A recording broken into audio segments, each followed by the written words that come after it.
tomb la boo xamante ni bëggoon naa suñu waxtaan si lool. parce que dama am lu ma metti mooy dama gis Fatoumata Ndiaye mi ngay wax ni mu topp waa ànd Samba Jikko yi di leen saaga. day naan ay caaga n'importe quoi di saaga Ousmane Sonko. gis nga ànd Samba Jikko yi. keroog sax gis nañ ñu fay yuuxu turam ci manifestation moom fële ca moom dafa comprendre manifestation bi moom xam na ne du benn. parce que biñ ko woowee eewu gis nañ bi ma taxawee gars yi dañu doon tàccu di ko naan ne ñun soxluñu Fatoumata Ndiaye yéen lañu soxla yéen Baye Niass ñoom Joor ak ñoom seen. te wax dëgg yàlla nit bu juum sa tur jarul nga koy saaga Imam Matar Sarr nga xam ne rek ci mbaaxaayam dama ko ne Imam ñu ngi jéggalu de ñun waa Fouta Tampi ñoo tax. ndaw sii di leen saaga. mu ne non amul solo ma ne ko ndaw soosu de boo xam naa ne yow de boo xamoon même bu fa ñëwoon doo tudd turam mu ne déet bu fa ñëwoon ànd Samba ji ku si ñëw dañuy tudd sa tur. ku ñëw pour soutenir combat bi dañuy tudd mu ne ba léegi ñii bu ñu organisé woon leneen bu fa ñëwoon tamit dañuy tudd turam pour te dire rek ñoom amuñu benn problème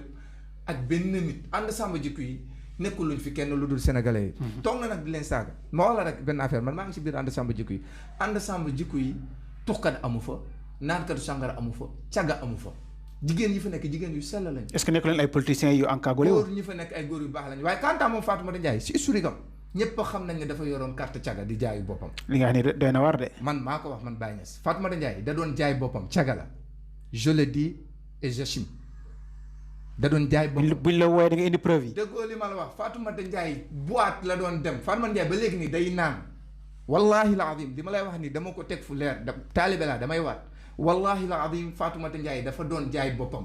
ba léegi nii fu muy nekk appartement am naan la fa nekkee Fatoumata Ndiaye ñan lay àndal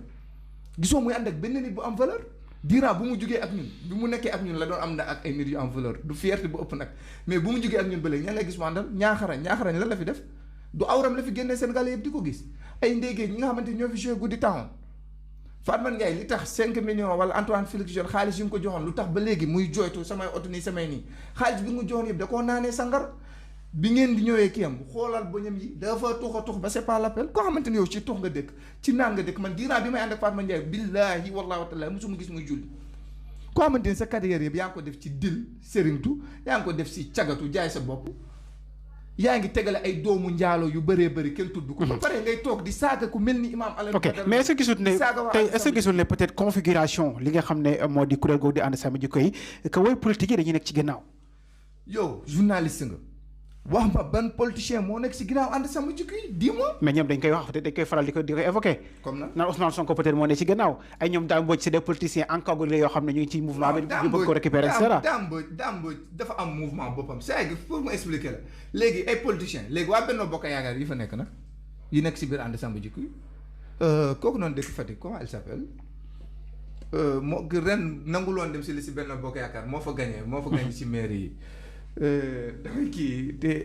te mu.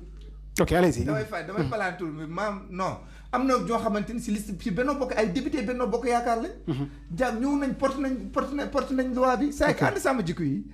foog ngeen xam ne ànd Samba Jikko yi ay ndaw lañ ndawu xalifa généraux yi lañ ndawu ndongo daara yi lañ. mais lan moo ci yóbbu sëriñu daara lan moo ci yóbbu suñu demee législative dañ leen sanctionné. loolu it kàddu googu noonu lan moo ko indi lan moo ko ci yóbbu. mooy que ne gis nga député. ñun askan yooyu ñooy seen patron. ñun ñoo tax ñu leen di fay ay millions ñoo tax ñu jox leen essence ñoo tax ñu leen di fay. ok parce que même bu nekkee 10 personnes laa la wax ñoo taxaw ne dañoo soxla lii même boo leen ñu koy xañ na ngeen ko jaaralee yoon. président de la république dafa jug jël ay faux imam fay leen xaalis ne dem leen yàkki deroo ànd Samba Jikko yi xam nga ñan ñoo ko tontu Thierno Moom Lamine Dungu moo ko tontu moo ko ne ñun ay sëriñ lañ. waaye dañoo ànd ak ànd Samba Jikko yi góor jigéen nañ ko rey benn. deuxièmement mooy que ne Ousmane Sonko mi ñuy wax moo nekk ci ginnaaw yii yëpp Ousmane Sonko dafa def loo xamante ni homme politique yu bëri ñoom wuñ ko def ñun ñëpp xam nañ ñun bi ñu nekk booy dañoo gis ne boo fi nekkee dañu naan yii fii boo buggee falu doo xeex tubaab yi boo buggee falu doo tenir yenn discours yi. Ousmane Sonko taxaw na moom quel que soit alpha nee na ànduma ak ngóor jigéen firnde bi mooy que première manifestation bu ñu woote woon ñëw na fa. deuxièmement sortie bi mu def keroog dafa ne man lu tax. porté wu ma loi bi mooy que ne dafa am li ma wax ak waa ànd Samba Jikko ci lii. man pare woon naa sax bokk si ñuy bind loi bi. am na fi ma ànd ak ñoom am na foo xamante ànduma ak ñoom man nag bu ma nekkee président de la république wala tey bu ma amee majorité assemblée nationale naa fexe loi bii ngeen proposé moom mooy doon sama premier kii bi may def mooy que ni naa fexe ba appliquer loi bi kooku quelque soit alpha tontu nañ si tontu boo xamante ni bëgg nañ mu tontu ñu ko président de la république li ñu ko wax méttiwul mais président lu wax leer na nee na tant que mu ngi fi du nangu ñu fi doxal wàllum góor jigéen dëkku Macky Sall moom ko naan tant que maa ngi fii ñee agenda la ñu yor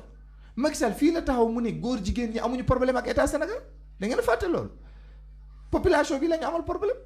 moom ñemewul taxaw assumer que ni man sama bopp bëgguma ngóor jigéen moom dafa ne ñun nangu nañ ngóor jigéen. il a affirmé plusieurs fois. moom dafa ne ñoom fi Obama ñëwee wax na ko mais bi mu demee fi keneen ak keneen également ñëwee wax na ko. télé français lan la wax ñun pareeguñu noppeeguñu. non may ma rek télé bi dafa leen. ok ñun état bi amuñu problème ak góor jigéen ñun bëgg nañ góor jigéen nangu nañ ànd ak góor jigéen waaye population Sénégal bi moo bëggul population Sénégal boobu moo ko demandé ñu criminaliser góor jigéen benn ma wax la xam nga lu gën a yéeme gis nga ànd sàmm jikko yi dafa am ay nitu yàlla yu si laxasu ñu mel ni imaam Alioune Badara Ndao mais dafa am benn góor boo xamante ni Thierno Ahmad Tidiane Tall la tudd mu ngi dëkk Tiwaawoon nit ba am valeur moom mooy imaam ratib grand mosquée du Tiwaawoon njabootam yëpp dañoo mokkal alquran ba pare jàngale ba ñooñu mokkal alquran kooku bu manifestation yi bu jotee otam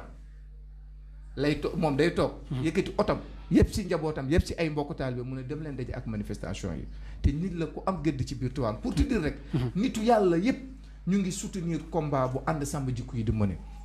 léegi benn naafeq wala benn nit ku bon ku yées koo xamante ni dangaa mandi ba xamatoo foo taxaw cagatu ba xamatoo foo taxaw nit naan da ngay saaga ànd sàmm jikko yi léegi leen kii tegale ay doomu njaalo ba sonn pare naa da ngay saaga ànd sàmm jikko yi léegi lan lañ mën a xaar ci yéen dans les jours à venir peut-être dégg nañ ko rek ngeen ne bu fekkee ne état du Sénégal criminalisé wul ko di ngeen ko sanctionné ci législative yi ñu jëm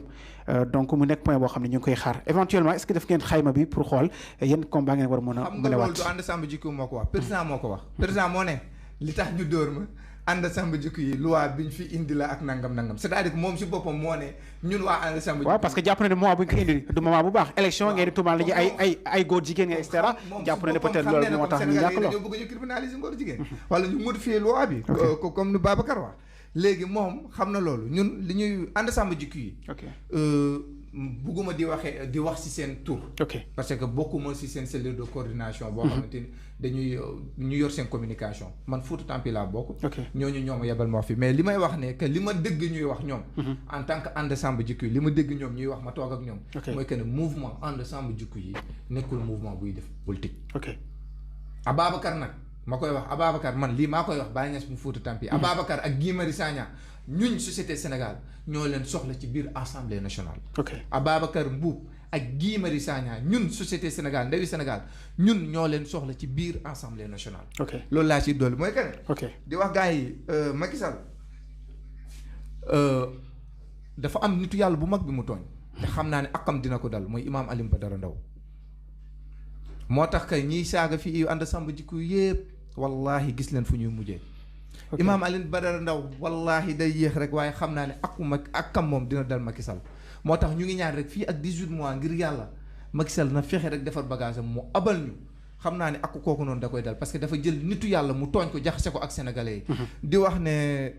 ñun waa Fouta incha allahu rabbi dinañ fexe ba dinañ sanctionner président de la république te dinañ si def ay jéego yu am solo incha allah jërëjëf Baye Niass bu Fouta Tampi ñu ngi lay gërëm en tout cas ci déplacement bi ak déjà ponctualité bi ak déjà opportunité bi ñu may rek ñu fas yéene waxtaan ak yow ci li nga xam ne moo gënoon fas ci wàllum actualité peut-être ñu bàyyi la nga joxe sa kàddu gu mujj peut-être du ñàkk noo xam l'occasion ci yeneen plateau ñu gën a yaatal ci li nga xam ne moo di jafe-jafe yu am Fouta Tampi incha allah Khady maa lay jaar di wax gars yi que jaajëf mouvement Fouta Tampi mu ngi existe ba léegi di woo tamit journaliste yi ñun bu ñu def conférence de presse Khadim fee Fouta dañu am coono bu baax a baax ñi fa nekk dañuy fayew xaalis bu métti c'est que boo amul 50 000 mënoo organiser wala 100 000 mënoo organiser mais kanaa amu leen ay Facebook yooyu ngeen def ko live pour que gars yi mën a mais dama xamul seetaan affaire yi quoi c'est que journaliste yi fa nekk moom pour man dañ fa nekk pour jël information jàllale ko loolu la fa nekk bu nekkee nag information yooyu noonu ñu jàllale pali force ñun fokk ñu fay leen pour ñu jàllal information boobu noonu day xaw a métti si ñun lool te ñun waa Fouta Tampi lañ dañoo sonn